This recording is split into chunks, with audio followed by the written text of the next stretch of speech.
Assalamualaikum warahmatullahi wabarakatuh. Kembali lagi di channel saya, channel Bang Yen. Selamat malam kawan-kawan.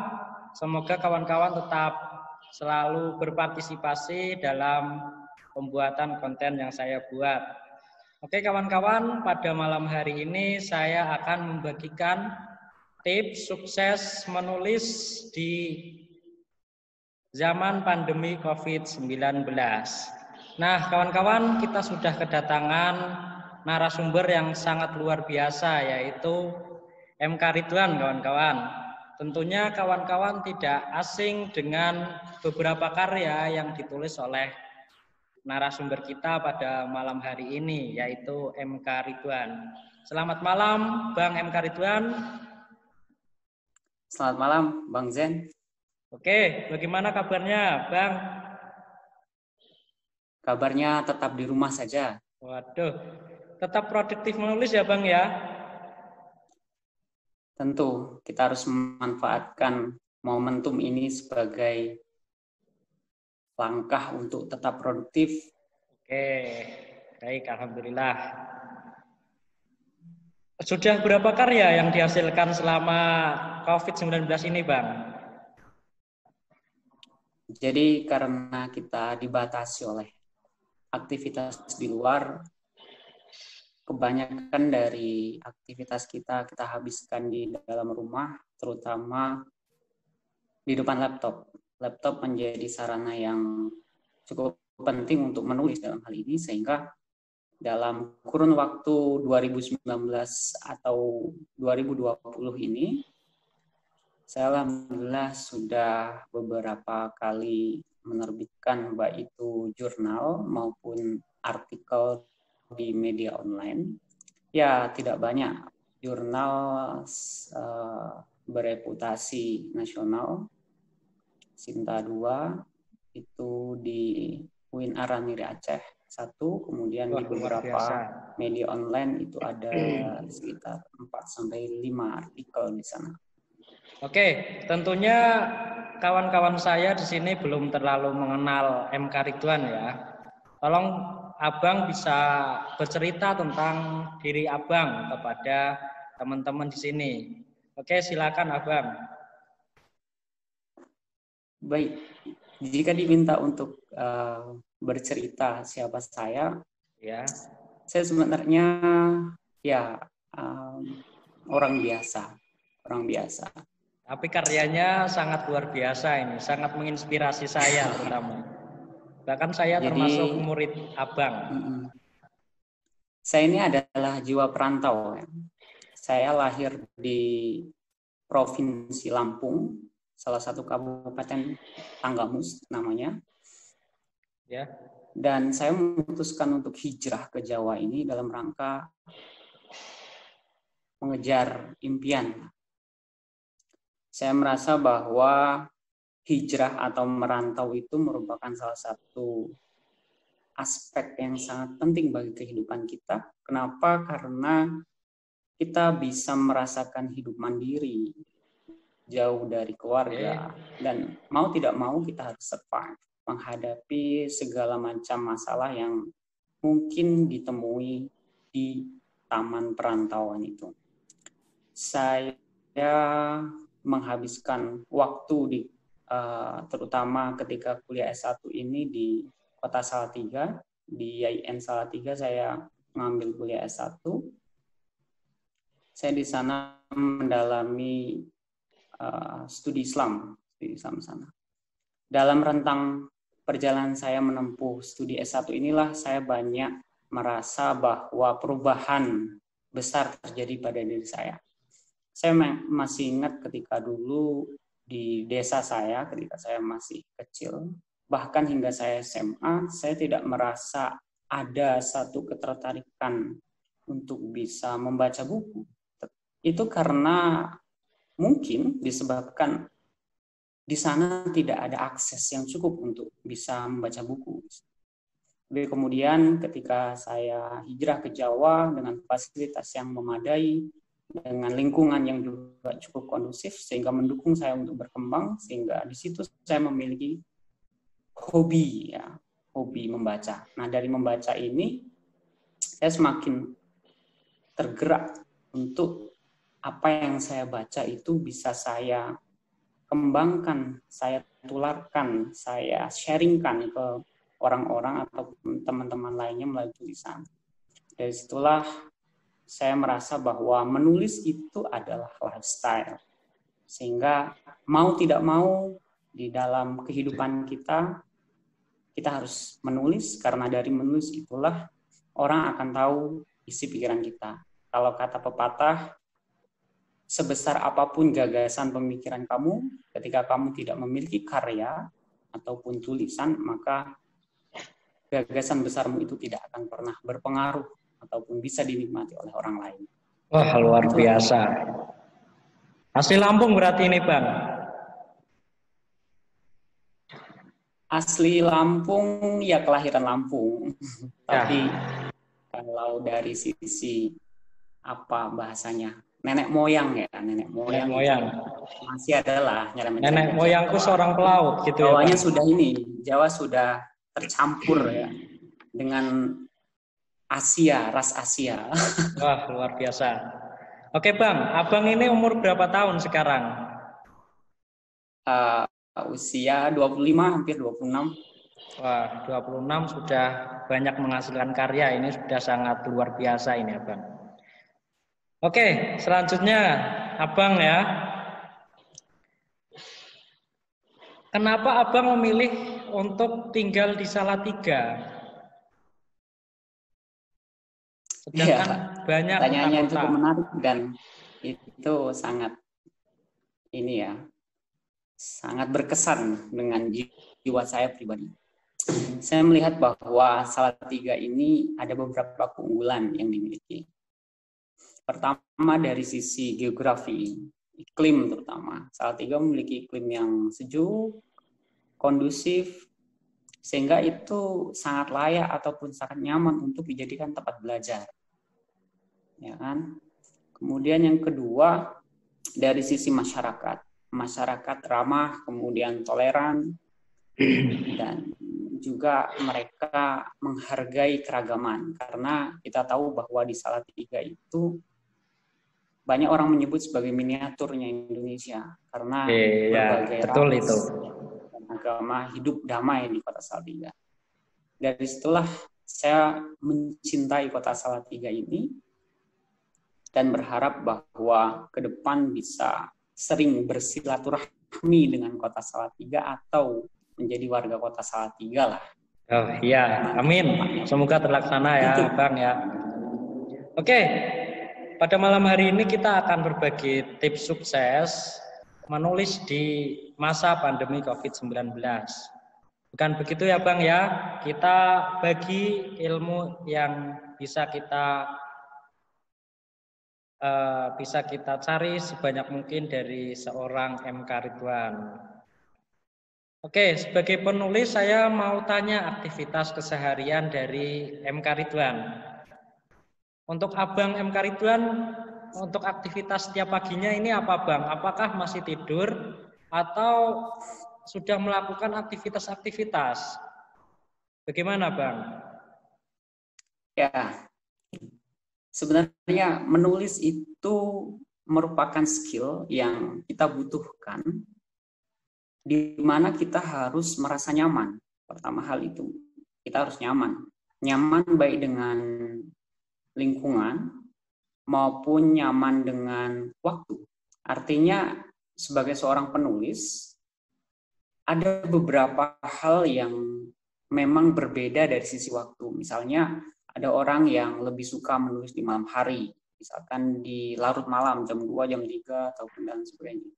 Ada orang yang lebih suka menulis di pagi hari, ada orang suka menulis di siang ataupun sore hari.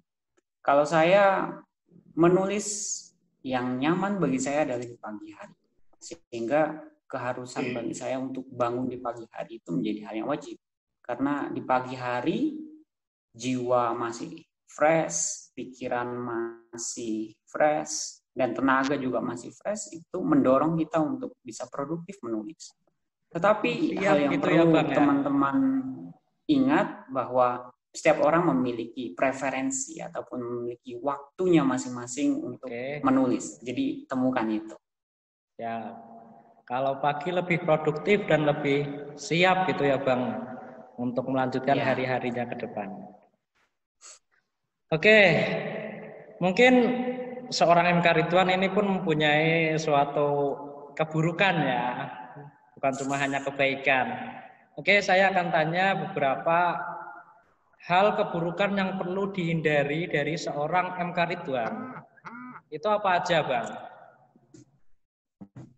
Ya, saya sangat terganggu ketika saya harus stay up atau begadang ya. Begadang itu membuat pertama kepala pusing, kedua bikin kita ngantuk di siang hari, yang ketiga bikin konsentrasi kita berkurang. Ketika saya harus begadang, keesokan harinya pasti saya tidak maksimal untuk menulis. Sehingga hal yang harus dihindari oleh teman-teman yang memang tidak terbiasa begadang dan menemukan momentum waktu terbaik untuk menulis pagi hari, mereka harus menghindari begadang. Ya bolehlah sampai jam 12, maksimal jam 12. Artinya kalian harus memenuhi kebutuhan tidur kalian itu ya minimal 6 jam.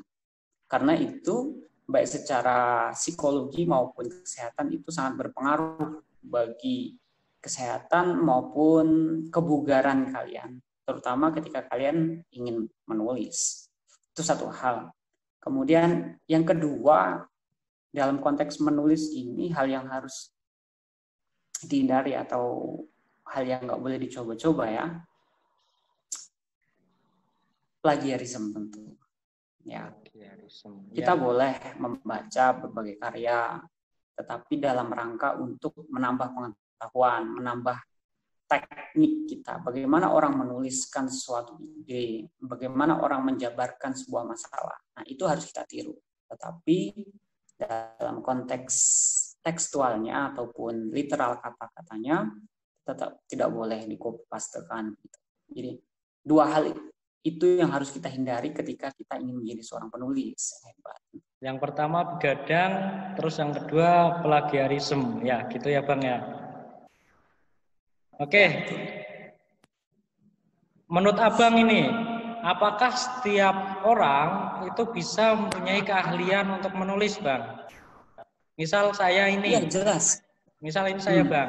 Saya sebagai anak ekonomi, Bang. Dan teman-teman saya anak tarbiyah, anak dakwah. Apakah mereka bisa seperti Abang untuk menjadi seorang penulis? Gimana, Bang?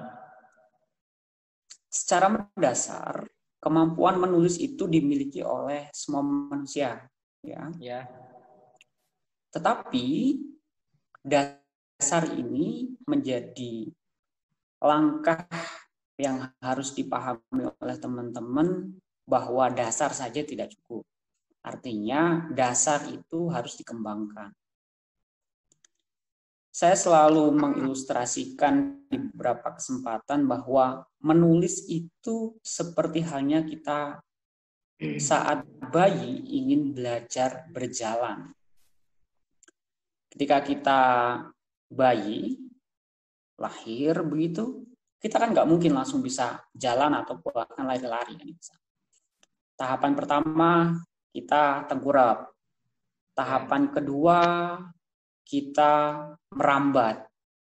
Tahapan ketiga, kita mulai jalan pelan-pelan tapi kadang jatuh.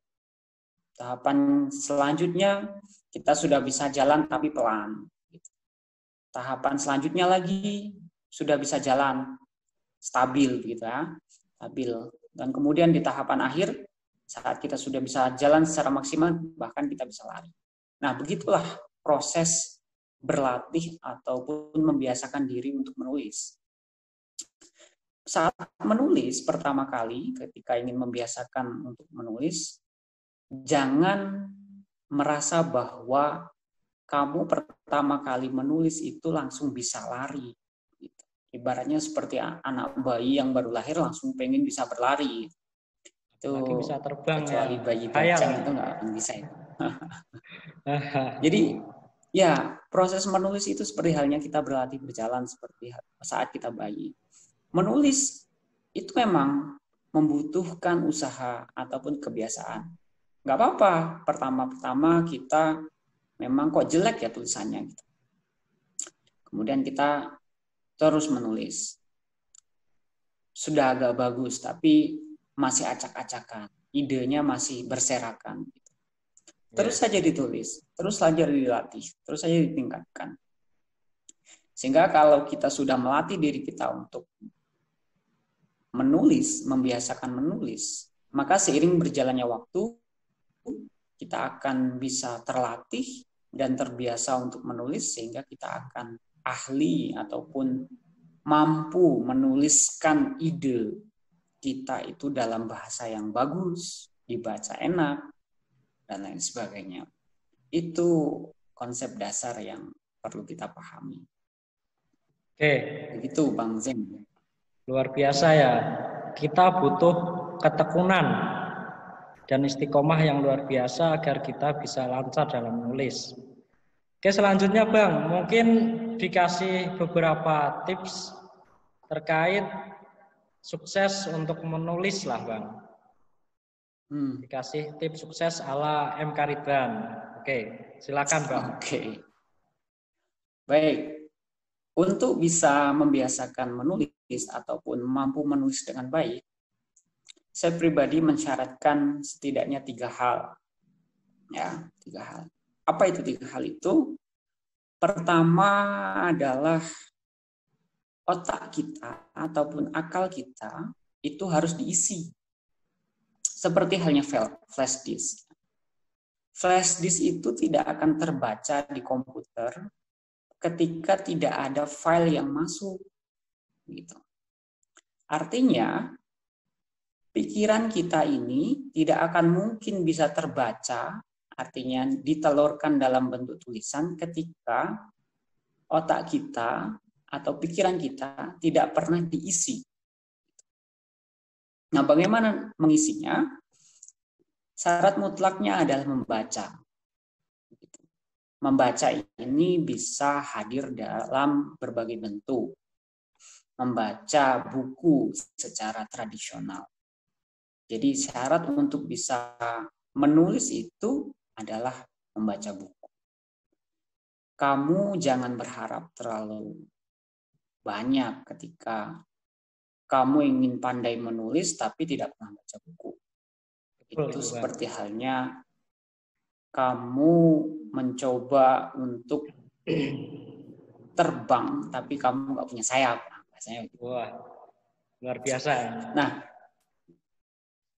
selanjutnya selain kamu harus ngisi kepala kamu tuh ya, ataupun pikiran kita, akal kita, otak kita dengan membaca buku, yang kedua adalah kita harus memikirkan apa yang disebut sebagai permasalahan. Kenapa ini penting dalam menulis? Karena apa yang akan kita tulis itu berangkat dari apa yang kita pikirkan terhadap suatu masalah. Ini tidak terbatas untuk tulisan-tulisan ilmiah loh. Bahkan tulisan-tulisan fiksi seperti novel, cerpen, atau bahkan puisi sekalipun itu berangkat dari masalah. Jadi masalah di sini tuh bukan berarti saya mukul orang terus jadi masalah, enggak. Gitu. Kekerasan. Jadi masalah di sini adalah suatu topik yang ingin kita eksplorasi, yang ingin kita ketahui, yang ingin kita sampaikan kepada orang agar orang itu tahu. Nah, itu masalah. Ini misalkan begini teman-teman. Misalkan teman-teman pengen bikin cerpen tentang percintaan. Nah, topik atau sudut apa yang ingin diungkap? Nah, itulah permasalahan. Ataupun ingin menulis suatu novel tentang misalkan novel kehidupan di masa pandemi. Apa masalahnya di situ? Diungkapkan saja. Nah, berangkat dari masalah itu kita bisa menulis. Nah, bagaimana cara mendapatkan permasalahan atau topik dalam bahasa umumnya ya? Yaitu kita harus sering dalam bahasa tradisionalnya apa ya? Merenung ataupun kadang mengimajinasikan sesuatu. Jadi menulis itu kadang berhubungan dengan imajinasi. Imajinasi ini bisa di mana aja. Ketika kalian mandi, kalian bisa sambil mikir. Nyanyi-nyanyi, kadang kita nemu ide. Setelah dapat ide, itu langsung tuliskan aja di HP dulu. Tulis di catatan, biar nggak hilang. Karena ide itu kadang timbul, cepat hilang kalau tidak tuliskan. Nah, jadi dalam menemukan topik itu kita harus punya ide, dan dalam menemukan ide itu kita harus banyak berimajinasi, tentunya begitu. Ataupun bahkan ketika kalian berada di toilet, Wah. ya itu ya kalian termenung, ya kan, boleh itu untuk menemukan ide. Keluar toilet nemu ide kan, nggak masalah begitu. Berarti ide bisa Artinya dicari dari mana ya, mana saja ya. Ya. Mana saja, betul. Yang ketiga, yang paling penting adalah konsistensi. Seperti hal yang tadi sudah saya jelaskan di awal, ya kan, bahwa menulis itu butuh konsistensi, butuh kebiasaan. Sehingga kebiasaan ini menjadi syarat penting bagi kita untuk bisa pandai menulis atau menulis dengan bagus. Tanpa kebiasaan yang baik, kita akan susah untuk mengembangkan kemampuan menulis kita. Sehingga tadi ada 3 hal, teman-teman, yang perlu dipahami agar kita bisa mampu menulis dengan baik. Pertama adalah rajin baca buku, jelas. Kedua, menemukan ide atau topik atau membuat masalah. Ya, menemukan masalah. Yang ketiga adalah membiasakan diri untuk menulis. Nah, ketiga hal itu menjadi poin yang sangat penting bagi teman-teman ketika teman-teman ingin menjadi seorang penulis yang hebat. Baik itu penulis novel seperti D. Lestari, ataupun Terelie, Ini baik ya dengan novelnya Dilan. Ya, ataupun itu Pidi Baik. Ataupun kalian ingin menjadi penulis karya ilmiah atau buku-buku pelajaran ataupun buku-buku ilmu pengetahuan seperti Quraisy Shihab, Buya Hamka, Buya Ahmad Safi Marid, dan sebagainya. Ataupun kalian bisa menjadi seorang penyair jangga seperti Rendra dan sebagainya. Itu semua bisa teman-teman capai ketika teman-teman mengaplikasikan 3 hal tadi. Begitu Bang Zen. Oh, luar biasa ini tipsnya ya. Jadi ada 3 tips. Yang pertama itu membaca, terus yang kedua ide, terus yang ketiga kontinuitas. Oke, selanjutnya ini Abang, terkait setelah kita sudah memahami tips dan kita sudah lakukan semua, dan kita bisa dianggap sebagai penulis. Lalu tugas kita apa, Bang, setelah menjadi penulis? Tugas kita menjadi seorang penulis adalah 1, memberikan edukasi kepada masyarakat bahwa apa yang kita gagas, apa yang kita sampaikan itu merupakan hal yang penting yang harus diketahui oleh masyarakat luas. Itu adalah tujuan kita menulis tentu ya. Mengedukasi masyarakat itu adalah pekerjaan yang mulia, tetapi juga membutuhkan kerja keras. Salah satu cara untuk mengedukasi ataupun bahasa gaulnya apa ya? Bukan mengajari sih sebenarnya. Apa ya? Belajar bersama atau memberitahu kepada masyarakat. Itu melalui tulisan itu bisa. Melalui tulisan. Ya. Kalau itu berupa teman-teman yang sering atau suka menulis berita, sampaikan ataupun tulis berita-berita yang memang itu kredibel, akurat. Teman-teman punya tugas atau tanggung jawab untuk mengcounter, untuk melawan berita-berita hoax yang bertebaran di internet dan sebagainya itu. Nah, itu tugas seorang penulis. Kemudian yang kedua, yang tidak kalah penting adalah mengabadikan ilmu pengetahuan atau informasi. Jadi ketika kita menjadi seorang penulis, kita akan mampu untuk mengabadikan ataupun menyimpan, melestarikan, bahkan mengembangkan ilmu pengetahuan yang ada. Bahkan itu umurnya atau usianya akan jauh lebih panjang dari kita. Kalau kata pepatah bijak itu, kamu akan mati paling 100 tahun, tetapi karyamu akan hidup ribuan tahun. Maka ketika kamu ingin umur panjang, maka menulis. Begitu Bang Zen. Oh, luar biasa ini pepatahnya ya. Jadi ingat gini, gajah mati meninggalkan gading. Apakah kita nggak malu dengan gajah ketika kita mati tidak meninggalkan karya apapun? Oke, selanjutnya Bang, pertanyaan selanjutnya. Nah, jika kita sudah menjadi penulis ya, kira-kira hal apa saja yang perlu kita perbaiki agar meningkatkan kualitas dari tulisan kita? Gini Bang, banyak permasalahan yang muncul. Ketika saya menulis, setidaknya saya mendapatkan fee ataupun honor ya. Nah, akan tapi ketika target tersebut tidak bisa tercapai, banyak para orang-orang yang berhenti untuk menulis. Nah, ini masalahnya apa, Bang? Oke, baik. Jadi bagi penulis pemula ini harus diluruskan dulu motivasinya berarti ya. Jadi motivasi kita untuk menulis itu sederhana aja sebenarnya teman-teman. Jadi nggak usah terlalu berlebihan, dari menulis kita akan dapat uang dan sebagainya. Saya sampaikan di sini ya. Aku kasih tahu nih ya. Ya Bang, siap. Jadi penulis tuh nggak akan jadi kaya. Jadi kaya. Hanya beberapa kasus saja yang penulis terus kemudian jadi kaya raya. Kalau pengen jadi kaya raya ya kayak Bang Zen ini, usaha bisnis. Luar biasa. Tapi keunggulan seorang penulis ini dia abadi. Kalau bisnismen ya, orang yang bisnis itu cukup kaya raya boleh, tapi paling ketika dia mati dia akan dilupakan. Itu aja.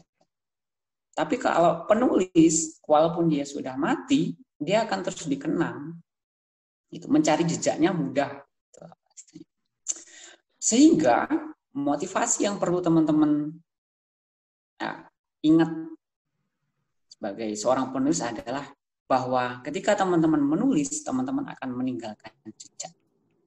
Sederhana itu. Wah, begini menariknya.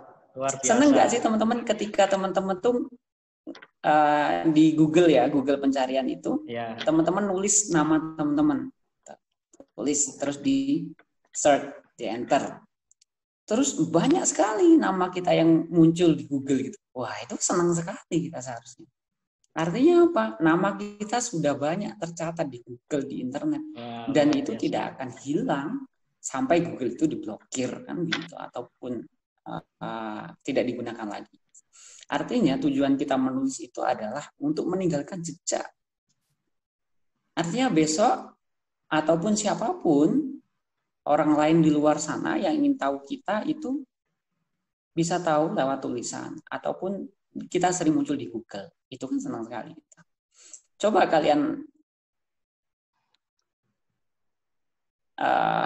ketik nama kalian di apa yang muncul. Kalau teman-teman nggak pernah nulis, kan begitu. Artinya kalau teman-teman sering nulis dan mempublikasikan, tentu baik itu publikasi itu nggak harus di jurnal, nggak harus di media online. Bisa teman-teman bikin blog, bisa teman-teman ya kirim di media online. Sekarang media online sangat banyak sekali dan memudahkan teman-teman untuk menulis dan mempublikasikan tulisan-tulisan teman-teman. Sehingga kalau teman-teman sudah banyak tulisan, maka jejak digital teman-teman akan jauh lebih banyak. Dan itu pasti buat teman-teman senang, buat teman-teman bangga. Gitu. Baru kemudian tahap kedua adalah kalau kita nggak punya duit, kita bolehlah nulis buat cari duit, buat beli kopi, kan? Buat neraktir pacarnya, kan? Itu sambilan saja. Contoh ya. Tapi Bang, hal ini yang paling Bang. penting dalam menulis itu. Ini Bang, saya ini kan pernah menulis lah. Ya ada sekitar 20 tulisan saya Bang. Ada sekitar 20 tulisan saya yang saya tulis di Bagus platform tuh. yang gratis Bang. Di platform gratis. Hmm. Apakah usaha saya dalam hal menulis ini sia-sia Bang? Apakah ya sia-sia atau berhasil ini Bang? Ya, tentu dalam menulis ya, dan juga mempublikasikan tulisan kita itu tidak ada hal yang benar-benar sia-sia. Artinya karya kita bisa dinikmati oleh orang lain. Karya kita boleh jadi akan mempengaruhi orang lain. Kita tidak tahu. Sehingga tulisan itu kalau kita baca secara teologis itu bisa juga menjadi amal jariah kita yang tidak terputus.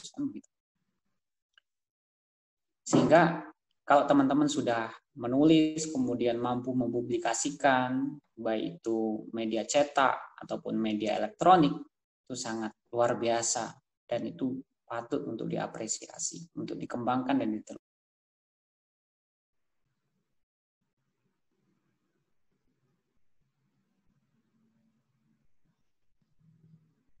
Halo, Bang?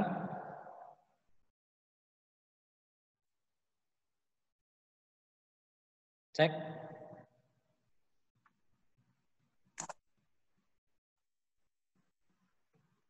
Cek.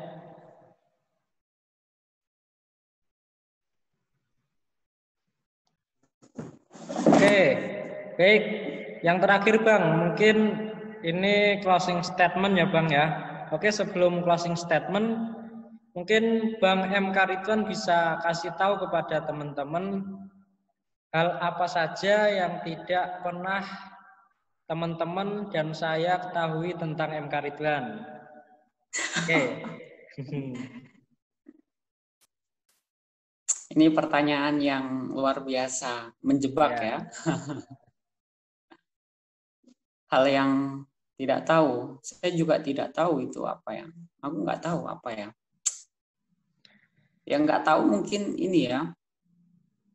Saya kalau pas tidur suka jalan-jalan mungkin ya. Wah, luar biasa.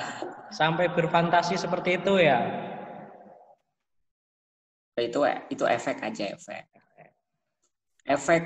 Jadi begini Bang Zen. Ya. Itu ketika otak kita ingin tetap bekerja, tetapi tubuh kita sudah tidak mampu untuk bekerja.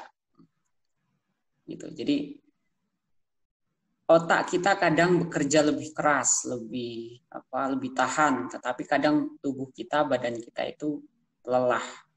Jadi saat kita tidur itu kadang kita suka jalan-jalan. Itu otak kita karena tetap bergerak aja. Jadi tapi badan kita capek istirahat tidur. Nah, Walaupun tubuh tergeletak, otak tetap berpikir gitu ya, tetap produktif. Luar biasa. Oke, silakan Bang M. Karidwan kasih closing statement untuk kawan-kawan agar tetap produktif di masa pandemi COVID-19 ini. Silakan Bang. Oke, baik teman-teman semua. Kita sudah beberapa bulan, dari mulai bulan Maret sampai sekarang bulan Juni, kita menghadapi pandemi COVID-19 ini yang memaksa kita untuk tetap di rumah aja. Tapi dalam menyikapi hal ini sebagai generasi muda, ya kan, yang sekarang sudah melek ataupun bagi teman-teman yang sudah melek terhadap literasi ataupun terhadap teknologi, mari manfaatkan momentum ini sebagai rangka untuk produktif. Produktif itu bisa berbagai macam. Produktif membaca buku, produktif menulis, produktif untuk membuat konten-konten video yang positif, ataupun produktif untuk berbisnis. Tapi dalam kesempatan ini saya mendorong teman-teman, mengajak teman-teman semua untuk ayo dalam kesempatan yang langka ini kita manfaatkan stay at home-nya untuk menulis. Coba luangkan waktu kalau di masa saat ini ya berapa ya? 8 jam bolehlah, boleh 8 jam untuk kita stay at home in front of the laptop gitu. Jadi tetap di rumah dan berada di depan laptop. Di depan laptop itu ngapain? Yaitu menulis. Nah, saat kita menulis, kita kemudian mampu untuk mempublikasikan, di saat itulah walaupun kita di rumah aja, tetapi orang lain akan tahu kita tetap, walaupun kita nggak pernah keluar rumah ataupun nggak pernah main-main, tetapi orang lain akan tetap bisa memantau kita lewat tulisan-tulisan kita. Itulah hal yang kita dapatkan ketika kita mampu atau membiasakan diri untuk tetap menulis dan produktif di masa pandemi ini. Begitu Bang Zen.